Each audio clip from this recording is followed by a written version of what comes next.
આપણે ગૌશાળાની મુલાકાતે ગયા હતા. શ્રી બનકલ ગૌશાળા પાળિયાદ. અહીંયા બહુ સરસ જોવામાં આવ્યું કે ગાયો માટે અલગ અલગ શેડ બનાવવામાં આવ્યા છે અને દરેક ગાયો નિશ્ચિત જગ્યાએ જ ઊભી રહે છે. પાણી પીવા માટે બહાર જાય છે. આ પાળિયાદવાળા એટલો સરસ શેડ બનાવ્યો છે કે માણસની જેમ ગાયો પણ પંખા નીચે ઊભી રહે છે. એમને ખંજવાળ આવે ગાયોને તો એને માટે બી વ્યવસ્થા કરી કે ગાયો પોતાની જાતે ખંજવાળ દૂર કરી શકે. ગાયો ચરવા જાય ત્યારે ત્યાંના સ્વયંસેવકો લગભગ 400થી 500 ગાયો છે એ જે રાખી છે એને ગાયો ગોબર કરે, છાન મૂતરનું કરે, બધું જ સ્વયંસેવકો ગાયો જ્યારે ચરવા જાય ત્યારે બધું સાફ કરે છે. ખરેખર બહુ જ સુંદર વ્યવસ્થા છે અને શેડ પણ ઘણા સરસ બનાવેલા છે. ખરેખર પાળિયાદના લોકોએ ગૌશાળા માટે બહુ સુંદર કામ કર્યું છે. એમને ગૌશાળાનો જે શેડ બનાવ્યો છે એ ખરેખર જોવાલાયક છે. માણસને જેમ શેલ્ટર્સ સંરક્ષણ પૂરું પાડવામાં આવે છે, ઘર આપવામાં આવે છે, તે જ રીતે ગાયોને એ લોકો શેડ આપે છે.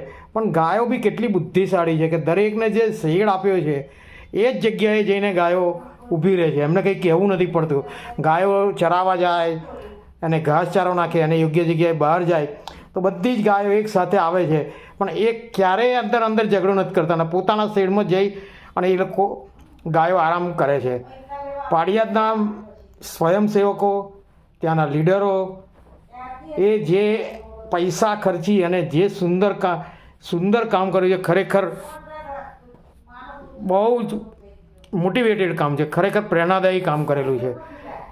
નો ડાઉટ આ લોકો ગાયોનું બધા જ વિભાગો જુદા રાખ્યા છે કે નંદીની ગાય જુદી હોય, દૂધતી હોય, દૂધ આપતી ગાય જુદી હોય, વધારે દૂધ આપતી ગાય જુદી હોય, ઓછું દૂધ આપતી ગાય જુદી, બધાનું જુદી જુદી રીતે રચના કરી છે. આ જે ગાયોનું ગૌમૂત્ર નીકળે છે, ગૌમૂત્ર છે કે પછી આનું છાન ને લીપણ છે, એનું પણ આ લોકોએ સુંદર આયોજન કરીને બધું જુદું કરે છે અને તેને વેચવાની કામગીરી પણ બહુ સરસ ચાલે છે. એની સફાઈ કામદારો પણ બહુ સરસ છે. ગાયમાંથી જે દૂધ નીકળે છે, ઘી, માખણ, પનીર જે બધું થાય છે એ સ્થાનિક લોકો, જે લોકોએ મહેનત કરી છે એ લોકો પોતે રાખે છે અને બીજું વેચી દે છે.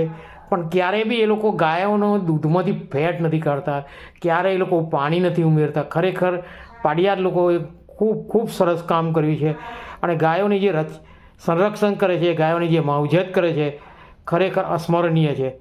હું ખરેખર પાળિયાદના સ્વયંસેવકો એના લીડરોને હું નમન કરું છું અને ખરેખર એ લોકોએ સુંદરમાં સુંદર કામ કર્યું છે. હરિશન્નમ.